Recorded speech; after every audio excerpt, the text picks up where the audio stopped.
नमस्कार दोस्तों, मिस्टर साधन का नमस्कार स्वीकार करें। आज स्लम और वंचित समुदायों की मैपिंग और उनकी सूची बनाने के टूल्स जानेंगे।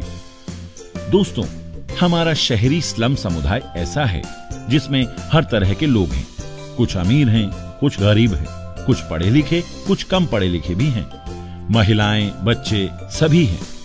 अब हम सभी जानते हैं कि हमारे शहरी स्लम के जो वंचित तबके के लोग हैं, उन तक परिवार नियोजन सेवाएं पहुंचाने के लिए विशेष प्रयास करने होते हैं। ऐसा ही एक विशेष प्रयास है सभी मलिन बस्तियों और गरीब समूह की पहचान करना और वंचित समुदाय के आधार पर उन्हें वर्गीकृत करने से परिवार नियोजन सहित अन्य स्वास्थ्य सेवाओं के लिए बेहतर योजना बनाना। इसके लिए आशा और एएनएम द्वारा वंचित व्यक्तियों को उनके क्षेत्रों में सेवाएं प्रदान करने के लिए भी नक्शे बनाने की गतिविधि महत्वपूर्ण है। अपंजीकृत मलिन बस्तियों के नक्शे बनाने का निरीक्षण आशा द्वारा किया जाता है और वही परिवारों की सूची भी तैयार करती है और इसमें अन्य लोग उसकी मदद करते हैं। इसके लिए स्थानीय डेटा स्रोतों की पहचान करें। मलिन बस्तियों की आबादी से संबंधित डेटा और नक्शों के लिए स्थानीय स्तर पर उपलब्ध स्रोतों की पहचान करनी चाहिए और इसके अलावा मलिन बस्तियों के जीपीएस निर्देशांक का समय समय पर उपयोग डिजिटल नक्शों को अपडेट करने के लिए किया जा सकता है।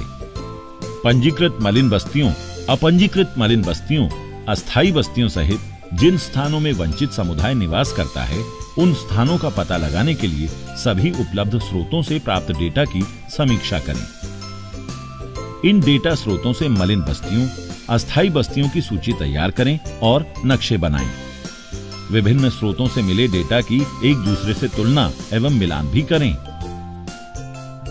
जो मलिन बस्तियां केवल एक बार सूचीबद्ध हुई हैं, उनके होने की वास्तविक रूप से पुष्टि करें। सामुदायिक नक्शों तथा सूचियों की संपूर्णता के लिए सामुदायिक निवासियों के साथ उनकी जांच करें। आंगनवाड़ी केंद्रों, पीएचसी, निजी सेवा प्रदाताओं और दवा विक्रेताओं जैसे सामुदायिक संसाधनों के नक्शे बनाना भी उपयोगी हो सकता है। जिला स्वास्थ्य अधिकारियों को मलिन बस्तियों और वंचित जनसंख्या के लिए तैयार किए गए नक्शों का उपयोग करना चाहिए, जिससे वो आवश्यक संसाधनों की समीक्षा कर पाएं और पीआईपी के तहत राशि का प्रस्ताव करें।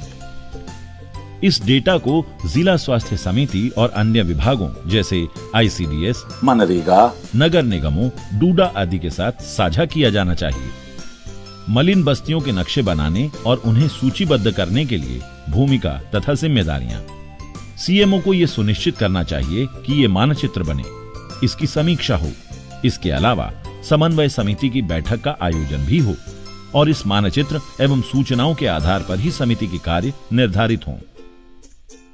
स्वास्थ्य एवं परिवार कल्याण के नोडल अधिकारियों को मानचित्रों और सूचियों में सुधार करने के लिए आवश्यक क्षेत्रीय कार्य के संचालन के लिए बजट का प्रावधान करना चाहिए। सभी संबंधित एजेंसियों के साथ इन आंकड़ों को साझा करना चाहिए ताकि एक बेहतर योजना बन सके। डूडा को परिवारों की सामुदायिक सूची तैयार करने में आशा की सहायता करनी चाहिए और वार्ड समन्वय समिति की बैठकों में भागीदारी करनी चाहिए। एकीकृत बाल विकास योजना आईसीडीएस को भी उन सभी मलिन बस्तियों और अन्य स्थानों की सूची साझा करनी चाहिए जहां आंगनवाड़ी केंद्र स्थित है। इसके अलावा आंगनवाड़ी केंद्रों और कर्मचारियों के संबंध में समय समय पर जानकारी अपडेट करनी चाहिए और परिवारों को सूचीबद्ध करने में आशा की मदद करनी चाहिए। एएनएम को आशा की मदद करनी चाहिए और हर मलिन बस्ती की जानकारी को इकट्ठा करके इसे कम्युनिटी प्रोसेस मैनेजर के साथ साझा करना चाहिए।